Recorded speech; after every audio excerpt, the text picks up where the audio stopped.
গাজা উপত্যকায় ইসরায়েলের সহিংসতা ও ধ্বংসযজ্ঞের তীব্র নিন্দা জানিয়েছেন স্পেনের প্রধানমন্ত্রী পেদ্রো সানচেস। তিনি বলেন, এটা আত্মরক্ষার কোনো পদক্ষেপ নয়, বরং একটি নিরস্ত্র ও অবরুদ্ধ জনগোষ্ঠীকে পরিকল্পিতভাবে নিশ্চিহ্ন করার প্রচেষ্টা। তার ভাষায়, এটা আত্মরক্ষা নয়, এমনকি সাধারণ কোনো হামলাও নয়, এটা সরাসরি গণহত্যা।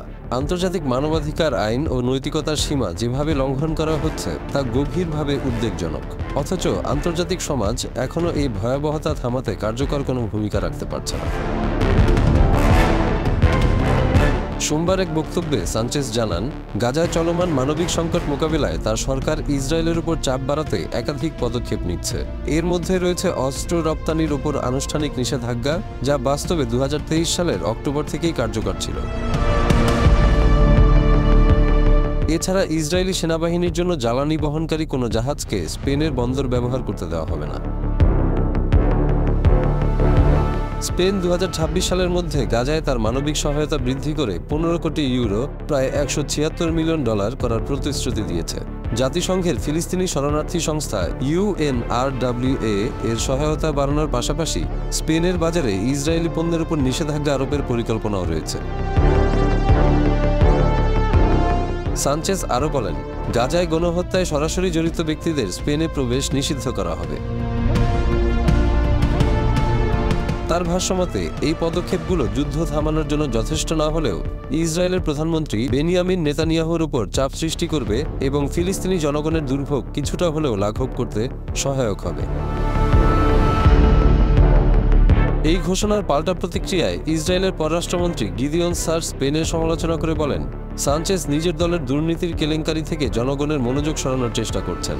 তিনি স্পেন সরকারের অবস্থানকে ইহুদি বিদ্বেষী বলেও মন্তব্য করেন। এক্সে দেওয়া বার্তায় সার জানান, স্পেনের দুই বামপন্থী মন্ত্রী, শ্রমমন্ত্রী ইয়োলান্দা দিয়াজ এবং যুবমন্ত্রী সিরা রিগোকে ইসরায়েলের প্রবেশে নিষেধাজ্ঞা দেওয়া হয়েছে। তারা ইসরায়েলকে গণহত্যাকারী রাষ্ট্র বলে অভিহিত করেছিলেন এবং ইসরায়েলের বিরুদ্ধে নিষেধাজ্ঞা ও বয়কটের আহ্বান জানিয়েছিলেন। 2023 সালের 7 অক্টোবর হামাসের নেতৃত্বে ইসরায়েলের এক হামলায় প্রায় 1200 মানুষ নিহত হন এবং 151 জন জিম্মি হন। এর জবাবে ইসরায়েল গাজায় সামরিক অভিযান শুরু করে, যা এখন পর্যন্ত গাজার স্বাস্থ্য মন্ত্রণালয়ের তথ্যমতে 64,000-এর বেশি ফিলিস্তিনির প্রাণ কেড়ে নিয়েছে, যদিও এই সংখ্যায় বেসামরিক নাগরিক ও যোদ্ধাদের আলাদাভাবে উল্লেখ করা হয়নি।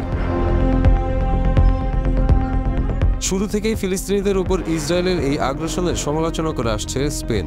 দেশটি গত বছর নরওয়ে ও আয়ারল্যান্ডের সঙ্গে ফিলিস্তিনি রাষ্ট্রকে আনুষ্ঠানিকভাবে স্বীকৃতি দেয়।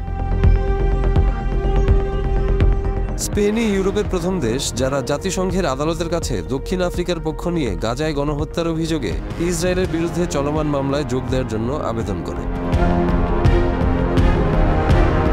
ইসরায়েলি পররাষ্ট্রমন্ত্রী সারের ভাষায়, স্পেনের এই সিদ্ধান্তে ইসরায়েল খুব একটা ক্ষতিগ্রস্ত হবে না। তিনি বলেন, তারা যদি ইসরায়েলের সঙ্গে প্রতিরক্ষা সহযোগিতা বন্ধ করতে চায় তাতে আমাদের কোনো ক্ষতি হবে না।